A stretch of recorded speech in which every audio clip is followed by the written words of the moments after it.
മഴ പിടിച്ചാൽ പിന്നെ ഇങ്ങനത്തെ കാഴ്ചകളൊക്കെ സ്ഥിരമാണ് കേട്ടോ. രാവിലെ എന്ന് നോക്കുമ്പോഴേ സങ്കടകരമായ കാഴ്ചകളാണ്. ഇത് ഞാൻ ഹാങ്ങിങ് ആയിട്ട് ഇട്ടിരുന്ന ഒരു ഫോണിൻ്റെ ഒരു വെറൈറ്റിയാണ്, ബട്ടൺ ഫോൺ എന്ന് പറഞ്ഞിട്ട്.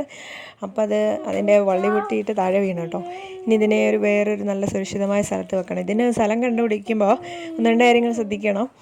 വെള്ളമൊന്നും നമുക്ക് ഇതിനധികം വേണ്ട, അതുപോലെ വെയിലും അധികം വേണ്ട, എന്നാൽ അങ്ങ് ഷെയ്ഡിലും ആവരുത്. അങ്ങനെ ബ്രൈറ്റ് ഇൻഡയറക്റ്റ് സൺലൈറ്റ് ഉള്ള ഒരു സ്ഥലത്ത് വയ്ക്കുന്നതാണ് നല്ലത്. അപ്പോൾ അതുപോലെ ഒരു സ്ഥലം കണ്ടുപിടിക്കണം. തൽക്കാലം ഇതിവിടെ കിടക്കട്ടെ. അത് കഴിഞ്ഞിട്ട് നമുക്ക് തപ്പിയൊരു സ്ഥലം, അതുപോലെ പറ്റിയൊരു സ്ഥലം സെറ്റ് ചെയ്ത് തൂക്കിയിടണം. ഇത് ഹാങ്ങിങ് ആയിട്ട് കിടക്കുന്നതാണ് ഇത് കാണാനും നല്ലത്. എളുപ്പം നമുക്ക് പ്രൊപ്പഗേറ്റൊക്കെ ചെയ്യാൻ പറ്റുന്ന, അതിന് ചെറിയൊരു തണ്ടുണ്ടെങ്കിലും, തണ്ടല്ല ഇതിൻ്റെ ആ ഒരു വലിയ ചെടിയുടെ ആ സൈഡിലൊക്കെ തന്നെ ആയിട്ട് ചെറിയ ചെറിയ തണ്ടുകൾ കാണും. അതിനകത്ത് നമുക്കെടുത്ത് പ്രൊപ്പഗേറ്റ് ചെയ്ത് വയ്ക്കാൻ പറ്റും.